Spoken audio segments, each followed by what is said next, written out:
नमस्कार। मध्य प्रदेश पुलिस के भावी जवानों, कैसे हैं आप लोग। मध्य प्रदेश के मुख्यमंत्री माननीय श्री मोहन यादव जी ने एक बार फिर से घोषणा करी है कि आने वाले 3 सालों में मध्य प्रदेश में 21,000 पुलिस के पदों पर भर्ती करी जाएगी, अर्थात प्रति वर्ष 7,500 पदों पर भर्तियां निकाली जाएंगी।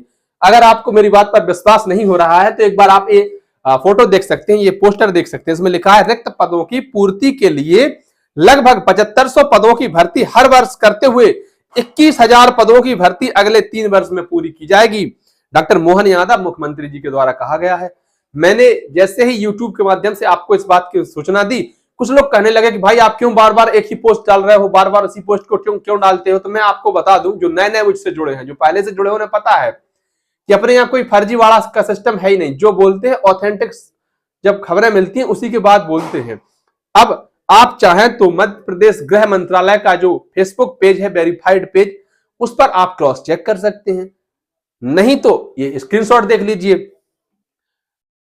कल रात में 9:50 पर यह स्क्रीनशॉट लिया गया था, जब 21 मिनट पहले ये पोस्ट करी गई थी। इसका मतलब है कि 9:30 पर, लगभग 9:29 पर ये पोस्ट करी गई होगी कल।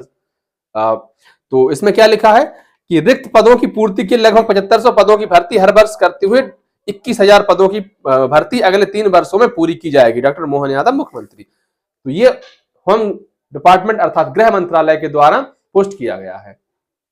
इसके अलावा आज के अखबारों में भी इससे संबंधित खबर छपी है, एक बार इसका भी विश्लेषण कर लेते हैं। देख लीजिए खबर।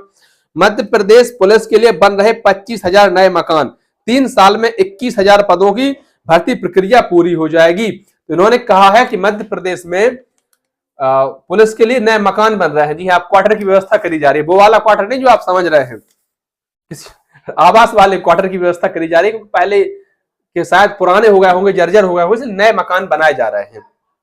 इस खबर को पूरा पढ़ लेते हैं। मुख्यमंत्री आवास योजना के तहत मध्य प्रदेश के पुलिसकर्मियों के लिए 5700 करोड़ रुपए की लागत से 25,000 से ज्यादा नए मकान बनाए जा रहे हैं।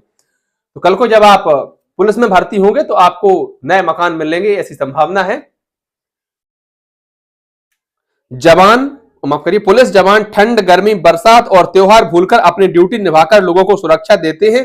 इसलिए पुलिस के कल्याण, आधुनिकीकरण और मनोबल बढ़ाने को सर्वोच्च प्राथमिकता दी गई है। प्रदेश के खाली पदों को भरने के लिए करीब 7500 पदों की भर्ती हर साल करेंगे। इससे अगले 3 साल में 21,000 पदों की भर्ती प्रक्रिया पूरी कर ली जाएगी। देखो यार, जिन लोगों को यह बात हास्यास्पद लग रही हो, केवल राजनीतिक बयान लग रहा हो, मजाक लग रही हो, आप मत करो तैयारी। किसी से आपने जबरदस्ती नहीं करी हो।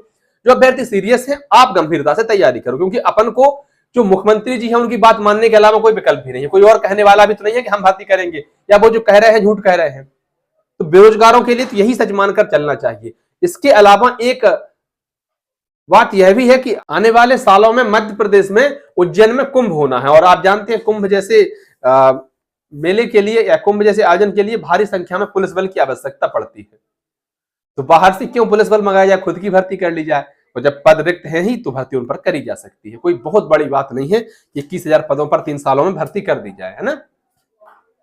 यह बात डॉक्टर मुख्यमंत्री मोहन यादव ने लाल परेड ग्राउंड पर बने नए शहीद स्मारक प्रांगण में मंगलवार सुबह कही।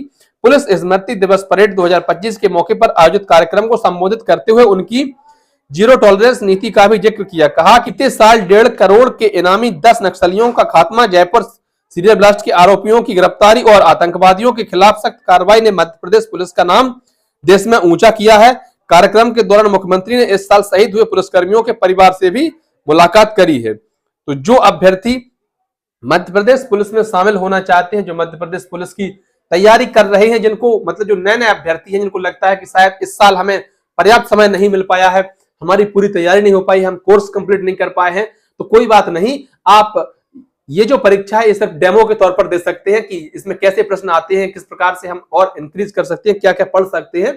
बाकी इसके बाद भी आने वाले समय में भर्तियां होनी है, उनमें आप यकीनन सिलेक्शन पा जाएंगे। लेकिन अगर आप तैयारी नहीं करेंगे, आप मुख्यमंत्री जी के बयानों को या किसी के भी बयानों को सीरियसली नहीं लेंगे, आपको लगेगा कि नहीं शायद वो झूठ बोल रहे होंगे, तो फिर मुझे नहीं लगता है कि आपका सिलेक्शन कहीं हो पाएगा। क्योंकि बेरोजगार लोगों को उनकी बात मानने के अलावा कोई और दूसरा विकल्प नहीं है। जिनको लगता है झूठ बोल रहे हैं, मत मानिए। जिनको लगता है कि हाँ भर्तियां आ सकती हैं, और अगर भर्तियां नहीं भी आती हैं तो अन्य कई सारी भर्तियां आती रहती हैं जिनकी आप तैयारी कर सकते हैं। तो आपकी पढ़ाई बेकार थोड़ी जाती है। धन्यवाद प्यारे भाइयों बहनों। वीडियो आपको अच्छी लगी हो, जानकारी आपको पसंद आई हो तो वीडियो को लाइक कर दे, अपने अन्य जरूरतमंद साथियों तक साझा कर दें, चैनल पर नए हो सब्सक्राइब कर दें। आभार।